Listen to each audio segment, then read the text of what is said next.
I'd like to introduce you to our two players. Marcus Paige is the first one. Brice Johnson is the guy that showed up in the second half. I don't know who was out there in the first half, but Brice was there in the second half, and that was a huge part of our win. I think it was told him at halftime I was about as lucky as I've ever felt in my life to be down 5 points, because I thought we had not played as hard as they had. I didn't think we were as aggressive as they were. I didn't think we'd done a nice job of sprinting back on defense. We had turned it over on silly turnovers. Again, just to be down 5, I told them, I told my staff, and then I told the players that it's about the luckiest I've ever felt. And we got off to a good start in the second half. And to be honest with you, I thought we shot even better than 50%. But we were able to put the ball in the basket, and then we were lucky too. I don't mind saying that. I mean, when we went zone in the first half, about either 7 or 9 possessions, I thought it was good. We just didn't do a very good job rebounding out of it. But played a lot of zone in the second half, and they missed a lot of shots that they normally would make. But they're a little like us. They're challenged at points about making shots, and it worked out well for us. But really happy to still be here. Questions, raise your hand. Let us get the handheld mic to you. Let us know who you are, who you're with. First question to our left. This is Powell Latimer with the Greensboro News and Record for Coach Williams and for Brice. Coach, you called a timeout there in the first half and were pretty animated. I was curious as to, I seemed to play better after that timeout where you got into Brice, into JP. What kind of was the message there? I think that gives coaching too much credit. I was really mad. I didn't think we'd hustled very hard, and I thought we'd made silly turnovers. I guess I'd had enough at that point. And besides that, it was really hot out there in the first half, and so I wanted to take my coat off. Brice keeps wanting to wear one of my sport coats. I started to give it to him, let him go sit up in the stands there, and he'd feel better at that point. But, you know, it's coaching and it's coaching. You're trying to do everything you can to try to get guys to play, but at that point it wasn't any coaching ploy. It was just that I was extremely frustrated. Brice? Well, it's kind of my fault anyways. I mean, I didn't sprint back on the few possessions before he did snap, so, I mean, he kind of deserves to do that, so I really can't say much about that. I mean, it's my fault, so, I mean, I had to pay the consequences for it. I liked the way you said it the second time. Did you hear what he said the first time? He said it was kind of his fault. The second time he said it was his fault. I love him to death. He drives me crazy, but I love him to death. I thought I was going to have darker hair. Not my fault. That's not his fault. That's not my fault. There were a lot of players before you, Brice. You're right, son.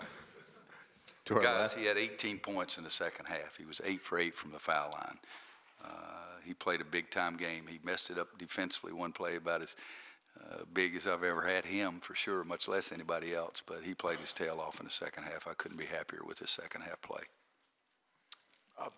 Brice, between Roy and the way Harold was playing, I mean, did you feel like you were challenged today in a way that, like, to be a better, I guess, did you feel like your manhood was challenged to a certain extent? Yeah, it definitely was. My manhood was definitely challenged. I mean, all the coaches, they were coming at me, and I mean, even myself. I mean, it's just, I just wasn't playing the way I should have been playing in the first half, and then the second half, I decided to man up and just be able to come out and play. Go right. Brice, along those same lines, what was the key for you the second half? I mean, you got a few good looks early in the first half, and then kind of vanished, and then were much more active second half. Just be a man. I mean, that was just the biggest emphasis throughout the entire halftime conversation. Coach Davis pointed it out. Coach Williams pointed it out, too. He said he doesn't care whether he comes to anybody's manhood. So, I mean, I just had to be able to step up and just be a big-time player. Toward left.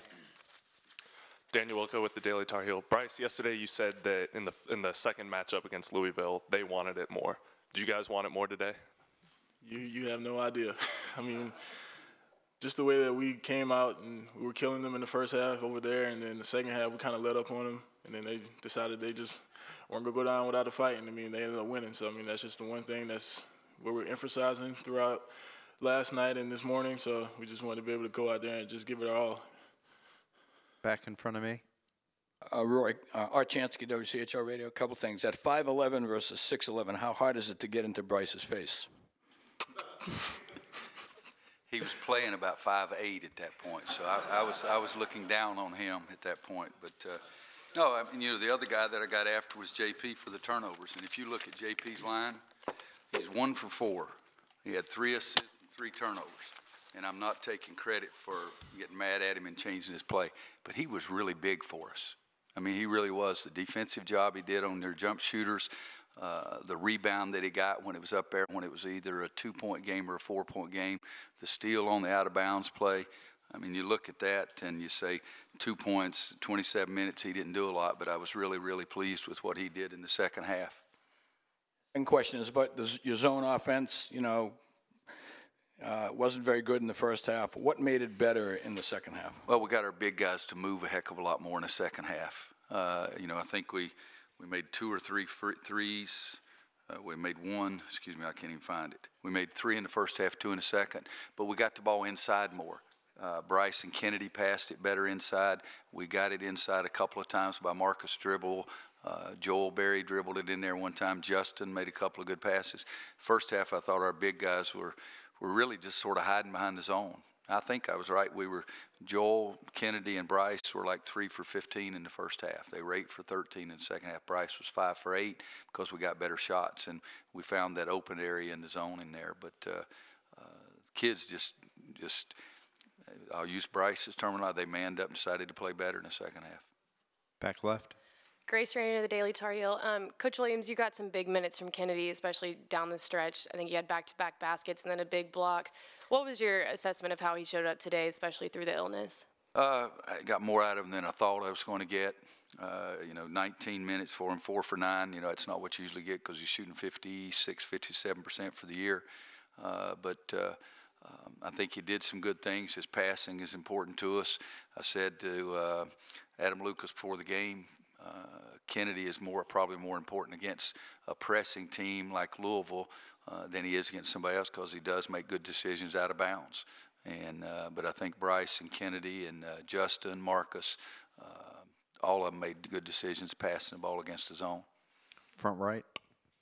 Marcus. Glad somebody asked Marcus. He's getting fidgety up here. I'm good. There have been several games in the last month where the team is kind of wilted down the stretch, not made the plays it needed to. Wasn't the case, obviously, today. To seem much more in control. Was anything to that? Yeah, we had, like I said, we've been in so many of those games that it's good that we're starting to figure out, you know, how to be more poised in those games. You know, you talk about the Duke game, the Louisville game.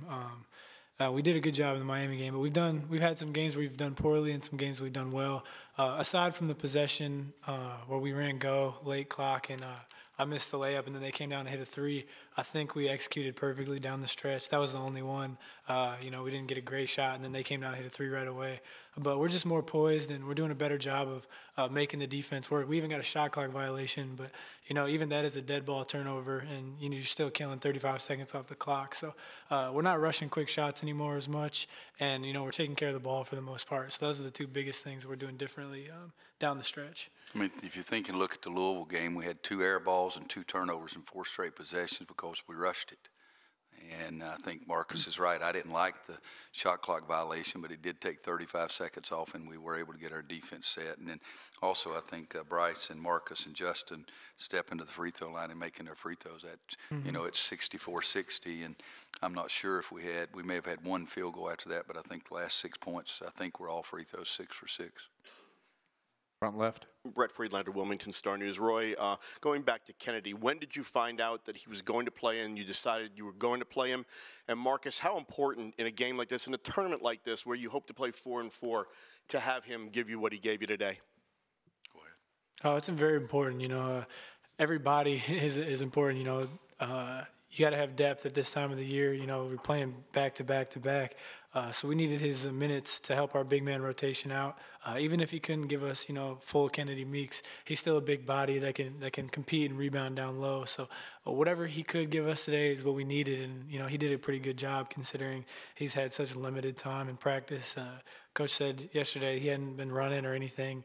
He's just been kind of sitting around waiting to feel better, and he did a pretty good job. So it's very important. This morning at pregame at 10, the doctors told me he was medically cleared to play. He came up to my room last night and tried to lobby, you know, before the snack, and I told him, I said, I got to get the okay from the doctors first.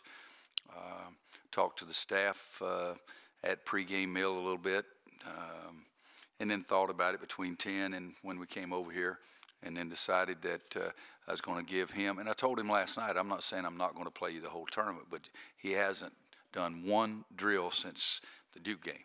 Not one live thing since, not one of anything. He may have shot free throws over the side, but I didn't even see him do that. So I thought it could be 3 or 4 minutes, but no more than that in any stretch. And the first time, you know, he missed a layup and then tipped it again, you know, and he was jumping about as high as I jump. And so he wasn't, and he's never a high jumper anyway, but I think that he got his legs underneath him a lot better in the second half, and he was a lot more effective for us in the second half. Front row. Mike Barber from Richmond. Marcus, can you tell me, what did you learn from the first meeting with Virginia and that defense? And then Roy, do teams adjust and adapt the second time they face that pack line? Well, I think we had, it was within a one-possession game at halftime when we played at home against Virginia. Both teams were battling, competing. We didn't think we played great, but we liked where we were. You know, within one possession of the number 2 team in the country, we were all right. And then we came out and turned the ball over 5 or 6 times and rushed some shots, and they went on a pretty big run, and then that was the game. So we just we learned that you got to stay disciplined and stay the course against a team like Virginia that's not going to beat themselves. You know, they do a great job of getting the shot they want, taking care of the ball, slowing the tempo down. So we have to be extremely disciplined tomorrow. I think that's the biggest thing we learned from that game. Take 3 more and know who you are. I'd agree with him. I mean, the discipline factor, and it's not that they clock milk. They just want to wait until they get the shot they really want, and we got to be disciplined, patient enough to guard, and then make sure we get a good shot on the other end. Or left. Derek Brightwell from the Louisville Cardinal. Coach, what is it about the 2 teams that lead to such high-octane games? And Marcus, how fun as a point guard is it to play in those kind of games? Well, I think it's ability, first of all. Coaches that like to go up and down the court. I like to play a full court game. Coach Pitino likes to play a full court game. They press a little bit more. We try to do our pressure in a half court, but both of us like to run the ball. Both of us would like to make more 3-point shots, you know, but I think it's just high-level players that enjoy competing, and every game has been so much different. I mean, the first game, they led basically the whole game, and we stole it at the end. Second game, we're up 18, and they played great down the stretch, and today they're up 10, and we just kept playing. So I think it's just 2 group of kids that like to compete, and I've felt very fortunate to be involved. Yeah, I mean, it's fun. You know, there's a lot of athletes on the floor this game. I talked about yesterday how big rebounding would be, and, you know, a lot of plays were made above the rim today, and it's fun for a point guard because we don't get to do that very much, ever really, be above the rim. So it's fun having guys like Brice to throw the ball to. And in terms of being a guard in this league, this year our guard play was fantastic throughout the entire league, you know, from Quinn Cook, Olivier Hanlon, Jarian Grant, Terry Rozier. I mean, the list goes on and on. So it's just really fun to get those different type of matchups every time. Back left. Chris Morth, Carolina Blue Magazine. Coach, what went into your decision to play as much zone, and how'd you kind of evaluate how y'all played it? 2 things. We played it against them at their place. I think 7 possessions or 5, and I don't think they scored a single possession against it.